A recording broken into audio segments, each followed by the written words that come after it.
남들 보고는 인건비 따먹게 하지 마라, 그런 식으로 기업하지 마라 이래놓고는 자기는 인건비를 따먹는 것도 모자라서 4대 보험료까지 쓱싹 해먹고 있었다고. 마중물을 넣어주는 게 아니라 펌프에 빨대를 넣어갖고 들어있는 마중물마저 지가 빨아먹었다는 거야.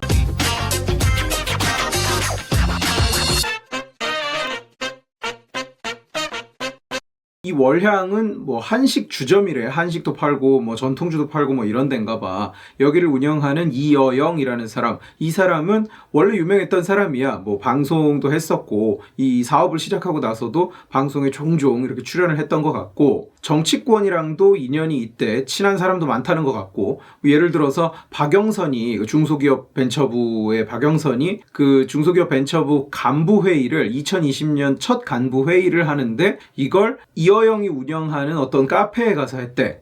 근데 웃긴 것은 중소기업 벤처부는 대전에 있고 이 카페는 서울에 있다는 거야.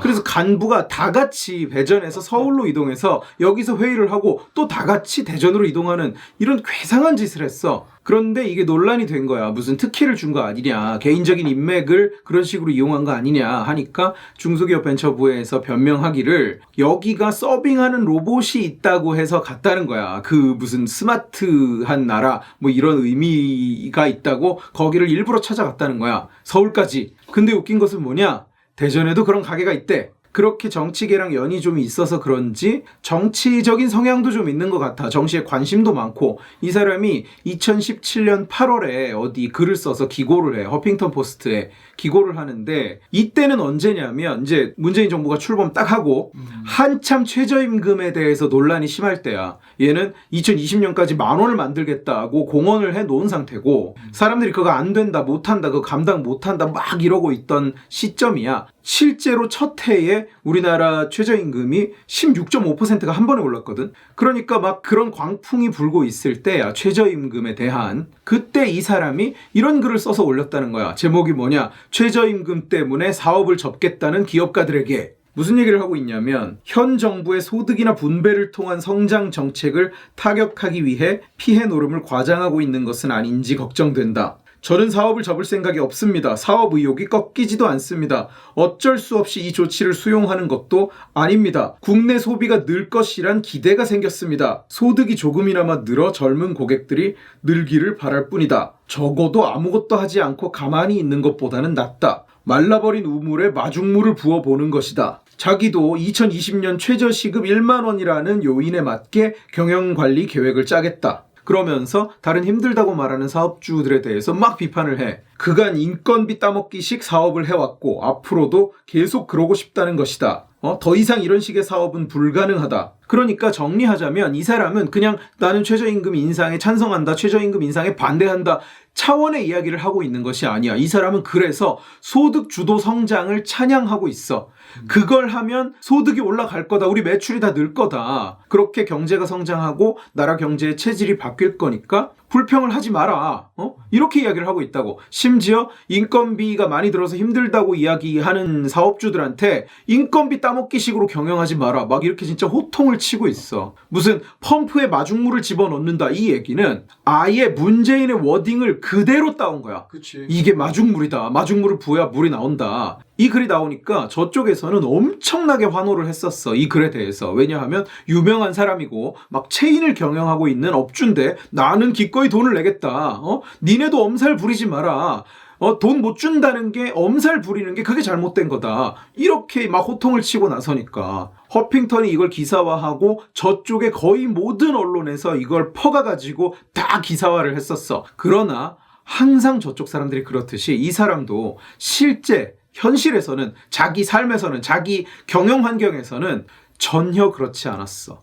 너무나 심하게 이중적이었어. 우선 이 사람이 작년 여름쯤에 불구속 기소가 됐어. 몇 건이 있는데 그 중에 하나가 뭐냐, 임금 체불이야. 임금 따먹게 하지 말라고 다른 기업주들한테 막 호통을 치던 사람이잖아. 그런데 이 사람이 정작 자기는 6천만 원이나 임금을 체불해서 불구속 기소가 된 거야. 그런데 재판을 진행하는데 재판장에 나오지를 않아. 오지를 않아. 그래서 이번에 구속이 된 거야, 이 사람이. 이번에 기소가 된 이 건은 6천만 원인데 임금 체불된 금액이, 그런데 고용부에 올라가 있는 전체 금액은 248명 모든 직원에 대해서 13억 1천만 원, 13억 1천만 원에 가까운 13억 원이 넘는 돈이 연체가 돼 있어. 이건 고용노동부에서 확인을 해준, 이게 접수가 돼 있다고 확인을 해준 금액이야. 그러면 이렇게 이야기를 할 수도 있을 거야. 이거 그냥 체불 아니냐. 경영이 악화되면 이렇게 월급이 밀릴 수도 있다. 뭐 이렇게 이야기를 하면서 실드를 칠 수도 있을 텐데 아니야. 체불만이 아니야. 이 사람은 4대 보험료, 이 회사에서 4대 보험을 들어주잖아. 이 사람은 그 돈을 떼먹었어. 급여 명세서는 이거는 뗐다, 공제를 했다고 이야기를 해놓고 실제로 보험료를 내지는 않았어. 뭐야 이거? 예를 들면 200만 원 준다. 근데 뭐 20만 원을 빼서 이제 이걸로 했다. 이렇게 얘기가 돼 있는 거야. 그러면 200을 주기로 했지만 이 직원은 180만 원을 받는 거지. 그럼 이 20만 원은 내야 되잖아. 그치? 내야 되는데 이걸 안 낸 거야. 이걸 안 내서 지금 사람들이 다 해고가 막 됐을 거 아니야. 경영난이 심각해지면서 해고도 막 이런 식으로 했대. 모아놓고 매니저들이 이렇게 해고 사직서를 다 찍어갖고 와가지고는 여기다 사인을 하던지 아니면 무급 휴가를 해라. 뭐 이런 식으로 이야기를 했다는 거야. 그런데 이렇게 해고되고 잘린 사람들이 실업급여를 받으려고 보니까 안 되는 거야. 왜? 고용보험에 가입이 안 돼 있어. 아니 가입만 돼 있는데 돈을 안 냈어. 최납인 거네. 그지? 이럴 경우에는 보험은 실효가 되거든. 실업급여라는 것이 결국은 보험금이잖아. 이 사람들이 그걸 못 받아. 그래서 이 사람은 업무상 횡령으로도 고소가 돼 있는 상태래. 이게 밀렸다, 이걸 돈을 안 냈다는 건 이거 역시 고용부에서 확인을 해준, 언론에다 확인을 해준 사건이야. 이미.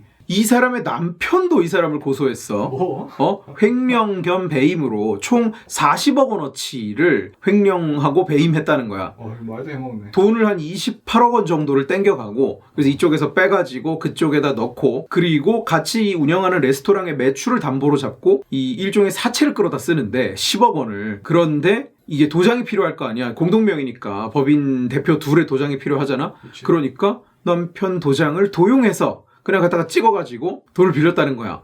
괴상하지. 그리고 여기다가 물건을 댔던 사람들도 지금 난리야. 물품 대금을 너무 안 줘서 뭐 몇 달씩 밀리는 건 다반사인 것 같고, 지금 소송도 여러 건이고, 금액도 억대야. 뭐 4억 몇천만 원을 받아야 되는 사람, 뭐 2억 5천만 원을 받아야 되는 사람. 이 사람들은 사실 이게 뭐 대형 어떤 초거대 업체가 아닐 거 아니야. 그래서 돈을 막 4억 원씩 못 받고 있으니까 지금 도산할 위기라는 거야. 지금 망하게 생겼다. 얘기를 쭉 들으면서 무슨 생각이 들어? 이 사람이 과연 자기가 하던 말이랑 평소에 옛날에 그렇게 하던 말이랑 지금 자기 행동이 매치가 되는 것 같니? 전혀 아니지. 진짜 딱 저쪽에서 보던 딱 내로남불 그 모습인 것 같은데, 어떻게 보면 좀 악질적으로 좀 운영을 한 거 아닌가 싶기도 하고. 그치. 지금 엮인 사람이 한두 명이 아니라, 그리고 한 대상이 아니야. 직원한테만 묶은 것도 아니고 직원이건 사업 파트너건 무슨 물건 되는 공급업자건 전부 다 그런 식으로 경영을 해왔던 거야. 심지어 남편한테까지도. 그러나 외부에 보이는 모습은 완전히 딴판이었던 거지. 직원한테 돈 많이 줘라. 직원 임금 빼먹지 마라. 돈 많이 주면 경제 성장한다. 뭐 마중물을 넣어야 된다. 이딴 소리까지 해가면서 돈 많이 주자고 주장을 했던 사람이고, 그거 못 주는 사람들은 비양심적인 업주로 몰아가던 사람이야. 심지어 무슨 얘기까지 했었냐면, 당신들이 고부가가치 혁신을 못 이뤄내서 망하는 거니까 최저임금 탓을 하지 마라. 최저임금 인상 탓을 하지 말라고까지 했었다고. 그런 논리대로라면 재래시장이 망하는 건 대형 유통업체 탓이 아니지, 혁신을 못 이뤄낸 탓이지. 그치. 안 그러냐? 자기가 추종하는, 아마도 자기가 추종할 거라고 생각이 되는 문재인은 여기에 대해서 뭐라고 생각할까? 이렇게 똑같이 이야기할 수 있을까? 2013년에 어떤 인터뷰에서는 이런 이야기를 해. 직원들한테 우선 돈으로 보상을 해줘야 된다. 회사가 커가면 직원들도 함께 커간다는 느낌을 줘야 동기부여가 된다. 또 어떤 방송에서는 이렇게 이야기를 해. 나는 직원들을 부자로 만들어줄 겁니다. 형이랑 했던 말은 똑같은데? 아니야, 이게 착각한 것 같은데 난 니들을 이용해서 내가 부자가 된다는 얘기였어. 조금 오해가 있는 것 같은데. 이러면서 최저임금 인상, 소득주도 성장 이런 걸 두둔하고 찬양하던 사람이란 말이야.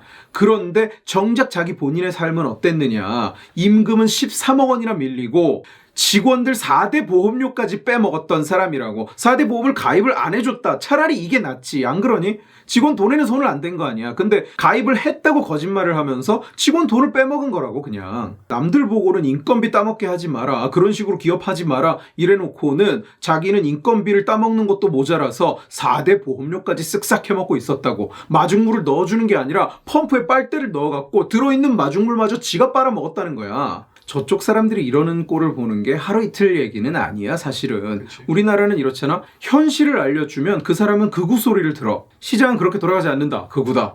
기업 억죄한다고 해서 돈이 나오는 게 아니다. 극우다.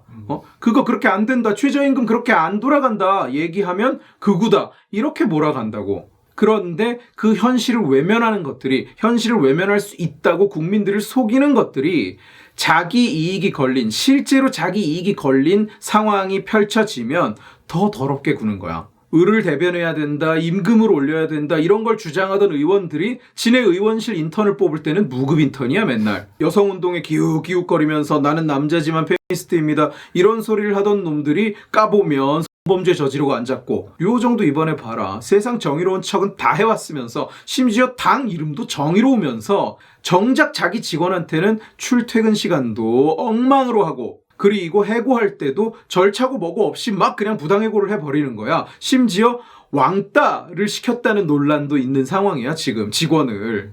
이번에 월향 이어영 사건을 보면서 새삼 깨닫는다 진짜. 현실의 벽은 있어. 우리가 다 현실 속에 살고 있잖아. 현실의 벽은 누구나 다 존재해. 그런데 그 벽에 부딪히는 순간 누구보다도 착하고 선량하고 정의로운 척을 해온 인간들일수록 그 현실의 벽을 마주쳤을 때 훨씬 더 끔찍하게 행동을 하는 거야. 훨씬 더 악독하게 구는 거야. 그리고 또 한 가지, 자기 열혈 지지자마저, 자기 열혈 지지자로 추정되는 사람마저 결국은 임금 체불을 하고 법정 구속되게 만드는 문재인식 경제에 또 한 번 혀를 내두르게 된다.